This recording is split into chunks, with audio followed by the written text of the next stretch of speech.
ஊழல் கரைபடிந்த திமுகவோடு என்ன சொல்ற 2G ஊழலில் சிக்கி குடும்ப அரசியல் நடத்தி அண்ணாவின் இயக்கத்தை நாசமாக்கி ஈழத் தமிழர்களை காவு கொடுத்து வாய முடிக்கிட்டு பேசாம வாயாக லட்சக்கணக்கான ஈழத்தமிழர் படுகொலைக்கு முழுக்க முழுக்க காரணமான திமுக தலைமை ஐயோ அற சொல்லா சொல்றானே பார்வதி அம்மாளை இங்கு மண்ணில் கால் வைக்க விடாமல் அவ்வளவு பெரிய துரோகத்தை செய்த திமுக தலைமை மீது எந்த தமிழ் உணர்வு உள்ளவன் கூட்டு வைக்க முடியும்? இவர்களுக்கெல்லாம் தமிழ் உணர்ச்சி செத்து போச்சா?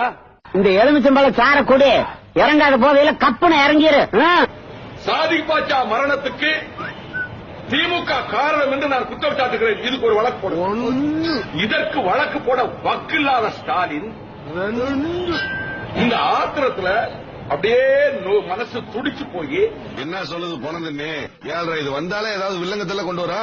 அது மட்டுமா திராவிட முன்னேற்ற கழகத்தின் செயல் தலைவர் என் தெய்வம் எங்கே, என் தெய்வம் எங்கே, என் தெய்வம் எங்கேயா, எங்கே அன்புதான் தெய்வமே, என்னை ஆளாக்கிய பெருந்தையே, என்னை முன்னுக்கு முன்னுக்கு. இன்றைக்கு சட்டமன்றத்தின் எதிர்க்கட்சி தலைவர் அவர்களை இதுபோல தோழமை கட்சி தலைவர்கள் திரண்டிருக்கின்ற மேடை ஒன்னும் தெரியாத குழந்தை மாண்புமிகு தமிழக முதலமைச்சர் தளபதி ஸ்டாலின் அவர்களே அட சாமி